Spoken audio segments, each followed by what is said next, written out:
Breaking news Hydraa కూల్చివేతలకు సంబంధించిన breaking news ఇది. హైడ్రా కూల్చివేతలతో పాత బస్తీలో హై టెన్షన్ వాతావరణం నెలకొంది. మూసీని ఆనుకుని ఉన్న ఇళ్లకు ఇప్పటికే మార్కింగ్ చేశారు. ఏ క్షణమైన రంగంలోకి బుల్డోజర్లు దిగే అవకాశం ఉంది. ఏ క్షణమైన వాటిని కూల్చివేసే అవకాశం ఉంది. కట్టుబట్టలతో రోడ్డున పడ్డారు బాధితులు. మేము కట్టుబట్టలతో రోడ్డున పడుతున్నాం, మాకు ఇంకెక్కడా ఇళ్ళొద్దు, మేము ఉన్న చోటే మాకు నివాసాలు ఉంటే చాలు, మా నివాసాలను కూల్చొద్దు అంటూ బాధితులు ఆందోళన చేస్తున్నారు. తమ ఇళ్లను కూల్చొద్దంటూ ఆందోళన చేస్తున్నారు. ఇప్పటి వరకు కనీసం ఓవైసీ బ్రదర్స్ కనీసం స్పందించలేదు అని చెప్తున్నారు. ఫాతిమా కాలేజ్ విషయంలో మాత్రం వెంటనే స్పందించిన అన్నదమ్ములు ఫాతిమా కాలేజీకి హైడ్రా నోటీసులు ఇవ్వగానే ఓవైసీ బ్రదర్స్ ఆగ్రహాన్ని వ్యక్తం చేశారు. ఇప్పుడు తమ కోసం మాట్లాడడం లేదు అని చాలామంది బాధితులు అంటున్నారు. తమను చంపాకే కాలేజీని ముట్టుకోవాలంటూ ఓవైసీ బ్లాక్మెయిల్ కూడా చేశారు. పూర్తి సమాచారం మా ప్రతినిధి మధు అందిస్తారు. మధు, ఏం జరుగుతోంది మూసీ పరివాహక ప్రాంతంలో ఫాతిమా ఓవైసీ కాలేజీకి చుట్టుపక్కల ఏం జరుగుతోంది? హైడ్రా బుల్డోజర్లు ఏ క్షణంలోనైనా రంగంలోకి దిగే అవకాశాలు ఉన్నాయా? ఎగ్జాక్ట్లీ మూసీ రివర్ ఫ్రంట్ పైన ప్రభుత్వం చాలా పెద్ద ఎత్తున ప్లాన్ చేస్తూ ఉంది. మనం చూసాం లండన్ తర్వాత సియోల్ పర్యటనలో భాగంగా అక్కడ ఉన్నటువంటి నదులను పరిశీలించారు. అక్కడ ఉన్నటువంటి వారందరితో మాట్లాడారు. ముఖ్యంగా గుజరాత్లో సబర్మతి రివర్ ఏ రకంగా అయితే రివర్ ఫ్రంట్గా మారిందో ఇలా మూసీలాగానే గతంలో మురికి కూపంగా కబ్జాలకు మొత్తం ఆక్రమణలకు గురైనటువంటి సబర్మతి నది ఈరోజు మూసీ రివర్ ఫ్రంట్గా మారింది. పర్యాటక కేంద్రంగా మారినటువంటి situation. So same as it is అదే రిఫ్లెక్షన్ని తెలంగాణలో హైదరాబాద్లో ప్రముఖంగా ఉన్నటువంటి ఈ మూసీ పరివాహక ప్రాంతం కబ్జాకు గురై ఇళ్ల నిర్మాణం జరిగిందో వాటన్నిటినీ తొలగించి దాన్ని సుందరీకరణ చేయడానికి రాష్ట్ర ప్రభుత్వం నడుం బిగించింది. మొత్తం 1.5 కోట్లతో భారీగా అభివృద్ధి చేయాలి మూసీ పరివాహక ప్రాంతం అనేటువంటిది ప్రభుత్వ ప్లాన్. సో ఇంతవరకు బాగానే ఉంది. కానీ అక్కడ ఇల్లు నిర్మించుకొని G+1, G+2, G+3 ఇళ్ళ నిర్మాణం చేపట్టుకొని ఇక్కడే నివాసం ఉంటున్నటువంటి దాదాపు 30 నుంచి 40 సంవత్సరాలుగా నివాసం ఉంటున్నటువంటి వారి పరిస్థితి ఏంటి అనేటువంటిది ప్రశ్నార్థకంగా మారింది. మార్కింగ్ చేస్తూ ఉన్నారు. ఆర్బీ అని చెప్పేసి రివర్ బెడ్ కిందకు వస్తుంది అనేటువంటిది ఆర్బీ మార్క్ వేసిపోతూ ఉన్నారు అక్కడ ఉన్నటువంటి జిహెచ్ఎంసీ అధికారులు. సో త్వరలోనే బుల్డోజర్లు వస్తాయి, కూలుస్తాయి, ఇక్కడ మొత్తం నిర్మాణాలన్నీ తొలగిస్తారు అనేటువంటిది భారీ ఎత్తున దీనికి సంబంధించిన చర్చ జరగడంతో ప్రజలంతా రోడ్లపైకి వస్తూ ఉన్నారు. వారందరినీ పునరావాసం కల్పించాలి, డబుల్ బెడ్రూమ్లు ఇచ్చి వారిని అక్కడికి తరలించాలని ప్రభుత్వం ఆలోచిస్తున్నా అక్కడ ఉన్నటువంటి వారు ససేమీర అంటున్నారు.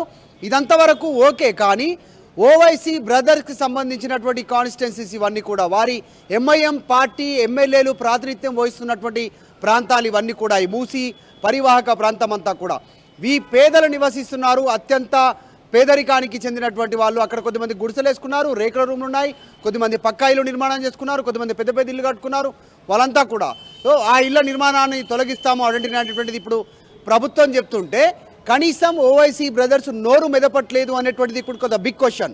ఎందుకంటే ఓవైసీ బ్రదర్స్ స్వతహాగా నిర్వహిస్తున్నటువంటి కాలేజీలు ఫాతిమా కాలేజీ కావచ్చు, ఇంకా కొన్ని కాలేజీలు నడి చెరువులో వాళ్ళు సుల్కం చెరువులో కట్టారు. అక్కడ చెరువు మధ్యలో ఓవైసీ బ్రదర్స్ ఫాతిమా కాలేజీలు ఉంటే వాటిని ముట్టుకోకుండా నోటీసులు ఇచ్చారు. ఇయర్కి సంబంధించినటువంటి లాస్ అవుతుంది అనేటువంటి స్టూడెంట్స్కి మానవతా కోలంతో ఆలోచిస్తున్నామంటూ హైడ్రా చెప్తా ఉంది. ఇటు రాష్ట్ర ముఖ్యమంత్రి చెప్తా ఉన్నారు, ముఖ్యమంత్రి Revanth Reddy academic year loss కావద్దు, అందుకే దాంట్లో భాగంగా టైం ఇస్తున్నాము ఓవైసీ బ్రదర్స్కి అనేటువంటిది. కానీ ఆ సమయంలో నోటీసులు ఇచ్చే సమయంలో ప్రభుత్వం పైన నిప్పులు చెరిగారు ఓవైసీ బ్రదర్స్ ఎంఐఎం పార్టీ. ఇటు Asaduddin Owaisi, Akbaruddin Owaisi. Necklace road FTL పరిధిలో ఉంది. జిహెచ్ఎంసీ ఉన్నటువంటి బిల్డింగే ఒకప్పుడు అక్కడ కుంట ఉంది, దాన్ని కులుస్తారా చెప్పండి. తర్వాత ఇప్పుడున్నటువంటి హైడ్రా ఆఫీసే నాలా పైన ఉంది, దాన్ని కులుస్తారా చెప్పండి. నెక్లెస్ రోడ్ అంతా ప్రొక్లైన్స్తో బుల్డోజర్స్తో తవ్వేస్తారా అంటూ ప్రభుత్వం పైన ఎదురుదాడి చేశారు ఓవైసీ బ్రదర్స్. ఎట్టి పరిస్థితుల్లో దాని దగ్గరికి రావద్దన్నారు. ఇక అక్బరుద్దీన్ ఓవైసీ ఒక అడుగు ముందుకు వేసి దీని జోలికి రావద్దు అనేటువంటిది హుకుం జారీ చేశారు, హెచ్చరికలు జారీ చేశారు ప్రభుత్వానికి. కానీ వారి ప్రభుత్వ కాలేజీ దగ్గరకు వస్తే ప్రభుత్వం పైన దాడి చేసే ప్రయత్నం చేశారు, మాటల దాడి పెంచారు, ప్రభుత్వానికి సంబంధించిన సంస్థల బిల్డింగ్లు కూల్చాలన్నట్టు ఛాలెంజ్ విసిరారు. అత్యంత పేద ప్రజలు మూసీ పరివాహక ప్రాంతంలో ప్రభుత్వ నిబంధనలతోనే అక్కడ ఇల్లు నిర్మాణం చేసుకొని రిజిస్ట్రేషన్స్ ఉన్నాయి, కొంతమందికి కరెంటు సప్లై ఉంది, నీటి సప్లై ఉంది, రోడ్డు ఉంది, స్ట్రీట్ లైట్స్ ఉన్నాయి, దానికి సంబంధించి లోన్లు వచ్చాయి. అక్కడ నిర్మాణం చేసుకున్నటువంటి ఇళ్లకు అంతా పకడ్బందీగా జరిగినప్పటికీ కూడా వారి విషయంలో పేదల విషయంలో Owaisi brothers MIM party respond కాకపోవడం పైన ప్రస్తుతం సర్వత్రా విమర్శలు వెల్లువెత్తా ఉన్నాయి. ప్రజలంతా రోడ్లపైకి వస్తున్నారు. ఓవైసీ బ్రదర్స్ని క్వశ్చన్ చేస్తూ ఉన్నారు. ఓవైసీ బ్రదర్స్ ఎటుపోయారు, ఇప్పుడు మా గురించి ఎందుకు మాట్లాడట్లేదు? వాళ్ళ సొంత కాలేజీ విషయంలో మాత్రం ప్రభుత్వం పైన దాడి చేస్తారు. మా ఇల్లు ఇన్ని ఇల్లు కూలుస్తూ ఉంటే, ఇంతమంది జీవితాలు రోడ్డున పడుతూ ఉంటే, ఇంతమంది అకాడమిక్ ఇయర్ ఖరాబ్ అవుతూ ఉంటే, లాస్ అవుతూ ఉంటే మా గురించి ఎందుకు మాట్లాడట్లేదు అనేటువంటిది విమర్శలు వస్తూ ఉన్నాయి. నిజంగా ఓవైసీ బ్రదర్స్ మూసీకి సంబంధించినటువంటి విషయంలో నోరు మెదపకపోవడంతో ఓల్డ్ సిటీలో తీవ్రమైనటువంటి వ్యతిరేకత వస్తుంది ఎంఐఎం అండ్ ఓవైసీ బ్రదర్స్ పైన. సో ఇప్పటికైనా ఓవైసీ బ్రదర్స్ రెస్పాండ్ అవుతారా లేదా చూడాలి. మనకి కొన్ని దృశ్యాల్లో కూడా కనిపిస్తున్నాయి. ఇల్లు ఖాళీ చేసి చాలా మంది వెళ్ళిపోతున్నారు. అంటే వాళ్ళు డబుల్ బెడ్రూమ్ లోకి వెళ్తున్నారా, లేకపోతే ప్రభుత్వం వేరే చోట ఎక్కడ ఇస్తున్నాం అన్న చోటకి వెళ్తున్నారా, లేకపోతే రోడ్డు మీద పడి ఇంకో రెంటింట్లోకి వెళ్తున్నారా? కొన్ని ఇల్లు ఖాళీ చేసి వెళ్తున్న దృశ్యాలు కూడా కనిపిస్తున్నాయి. వాళ్ళ సంగతి ఏంటి? తీవ్రమైనటువంటి భయాందోళన ఉంది రోహిత మూసీ పరివాహక ప్రాంతానికి సంబంధించి. ఎందుకంటే అధికారులు వస్తున్నారు, పోలీసు బందోబస్తుతో అక్కడ మార్క్ చేస్తూ ఉన్నారు. ఆర్బీ రివర్ బెడ్ పరిధిలోకి వస్తుంది, ఫుల్ ట్యాంక్ పరిధిలోకి వస్తుంది, ఇది బఫర్ జోన్లోకి వస్తుంది, మీరు ఆక్రమించి కట్టుకున్నారు అనేటువంటిది వారికి ఎక్స్ప్లెయిన్ చేస్తూ ఉన్నారు. కొద్దిమంది నిస్సహాయులు భయాందోళనకు గురవుతూ ఖాళీ చేసి కుటుంబంతో చిన్నపిల్లలతో ముల్లే మూట మొత్తం సర్దుకొని, పెట్టే బేడా సర్దుకొని వాళ్ళు అక్కడ నుంచి బయలుదేరి వెళ్ళిపోతా ఉన్నటువంటి సిచ్యువేషన్ ఉంది. కొద్దిమంది మాత్రం అధికారులకు ప్రభుత్వానికి ఎదురొడ్డి నిలబడతామంటూ ఛాలెంజ్ విసురుతూ ఉన్నారు. మేము ప్రాణాలు పోయినా ఈ ప్రాంతం నుంచి పోము అని చెప్తా ఉన్నారు. డబుల్ బెడ్రూమ్లలో మేము ఉండమని చెప్తున్నారు. మేము సొంతంగా మాకు అనుకూలంగా ఇల్లు కట్టుకుంటే ప్రభుత్వమే అనుమతి ఇచ్చింది, సో మేము వెళ్ళము అంటున్నారు. ఛాలెంజ్ విసురుతూ ఉన్నటువంటి సిచ్యువేషన్ ఉంది. కానీ ఇంత జరుగుతుంటే Owaisi brothers MIM party respond కాకపోవడం వెనకాల కారణం ఏంటి అనేటువంటిది తీవ్రంగా చర్చ జరుగుతూ ఉంది. అక్కడ ఉన్నటువంటి పరివాహక ప్రాంతంలో ఉన్న ఓట్లన్నీ మూకుమ్మడిగా ఎంఐఎం పార్టీకి పడతాయి. ఎంఐఎం పార్టీ ఎమ్మెల్యేలే వరుసగా గెలుస్తూ వస్తూ ఉన్నారు. గత కొన్ని సంవత్సరాల నుంచి ఇదే సిస్టమ్ నడుస్తూ ఉంది. ఎంఐఎం 7 ఎమ్మెల్యేలు గెలిచేది కూడా మూకుమ్మడి ఓట్లు పడడమే. వాళ్ళంతా ఎంఐఎంకే ఓటేశారు. కానీ వారి ఇల్లు పోతా ఉంటే ఎంఐఎం మాట్లాడట్లేదు. ముఖ్యంగా ఓవైసీ బ్రదర్స్ నోరు విప్పట్లేదు. దీని వెనకాల కారణం ఏంటి? ప్రభుత్వానికి లొంగిపోయారు. ఫాతిమా కాలేజీని కాపాడుకోవడానికి ఇంతమంది ఇల్లు పోతున్నా నోరు మెదపట్లేదు అనేటువంటి విమర్శలు వస్తా ఉన్నాయి. చూడాలి ఓవైసీ బ్రదర్స్ ఇకనైనా రెస్పాండ్ అవుతారా లేదా. రైట్ మధు, హైడ్రా కూల్చివేతలతో పాత బస్తీలో హై టెన్షన్ వాతావరణం కనిపిస్తోంది. మూసీని ఆనుకుని ఉన్న ఇళ్లకు ఇప్పటికే మార్కింగ్ చేశారు. ఏ క్షణమైనా బుల్డోజర్లు రంగంలోకి దిగి వాటిని కూల్చివేసే అవకాశాలున్నాయి. దీంతో బాధితులు, ఆ ఇళ్లలో నివాసం ఉంటున్న వాళ్ళు ఇప్పుడు కట్టుబట్టలతో రోడ్డుపైన పడ్డారు. ఇప్పటికే చాలామంది ఇళ్లను ఖాళీ చేసి వెళ్ళిపోతున్నారు. తమ ఇళ్లను కూల్చొద్దు అంటూ చాలామంది ప్రాధేయపడుతూ ఉన్నారు, రోడ్డుపైన ఆందోళన చేస్తూ ఉన్నారు, ఏడుస్తూ ఉన్నారు.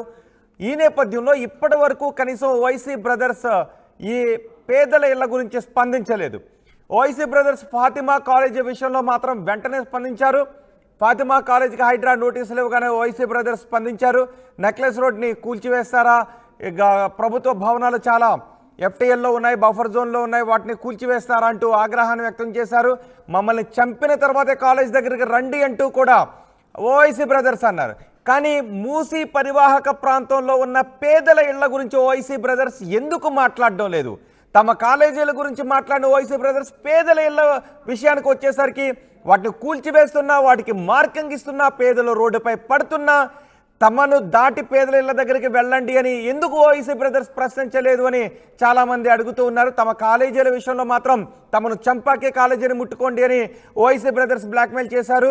కానీ పేదల ఇళ్ల విషయంలో ఎందుకు మాట్లాడటం లేదు అంటూ చాలామంది విమర్శలు గుప్పిస్తూ ఉన్నారు. ఒకసారి అసదుద్దీన్ ఓవైసీ మాట్లాడారు, ఆయన ఏం మాట్లాడారో చూద్దాం.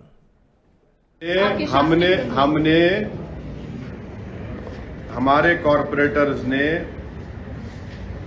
मेयर साहिबा से कमिश्नर के पास जाकर वो जो हाइड्रा बनाया गया है उसको हमने बताया है कि वो उसका कोई लेजिस्लेटिव लीगल बैकिंग नहीं है, उसको वो पब्लिक डोमेन में है। और फिर हमारे एमएलए कौसर साहब जाकर चीफ सेक्रेटरी को भी बोले हैं, ये बात हम बोले हैं। और तीसरी बात ये है कि जीएचएमसी का जो ऑफिस है, अभी जीएचएमसी का ऑफिस है ना, तो हम लोग जो है हमारे स्कूल में जब हम लोग बस में जाते थे, हैदराबाद पब्लिक स्कूल को बस में जाते थे, मेरे को अच्छी तरह याद है हमारी जो बस होती थी वापसी में ऐसा आती थी, या फिर कभी कभी मैं पब्लिक स्कूल को जाता था बस पकड़ के, एक बस नंबर 7 होती थी, अभी भी होंगी, डबल डक्कर में बैठ जाता था मैं, ऊपर बैठने का बड़ा शौक था मेरे। हाँ, वो लिबर्टी से जा रही थी, लिबर्टी से टैंकबंड जा रही थी। वहां पर जहां पर जीएचएमसी का ऑफिस है वहां पर एक वाटरफॉल था, मैं ही देखा सो हूं। नेकलेस रोड एफटीएल पर है, तोड़ो उसको आप। नेकलेस रोड एफटीएल पे है, बोल रहा हूं मैं आपको, तोड़ते आप उसको, तोड़ना चाहिए ना भाई, कौन रोक रहा आपको? एफटीएल है, सीसीएमबी का गवर्नमेंट ऑफ इंडिया का ऑफिस है हिमायत सागर के पास, बना लिया आप, गवर्नमेंट ऑफ इंडिया का है। तो ये हमारा ऑब्जेक्शन इस बात पर है, ये हमारा ऑब्जेक्शन इस बात पर है। और फिर जहां पर निजाम के जमाने में जब हुकूमत थी उनकी, तो उन्होंने उसको क्या बोलते, टोन बोलते, क्या बोलते हो, पत्थर को, हाँ नहीं, वो स्टोन्स लगाते थे कि ये एफटीएल है, स्टोन्स लगाते थे, अभी भी है वो, देख लो आप जाके। ये है हमारा, हम तो चीफ सेक्रेटरी मैडम को भी बोले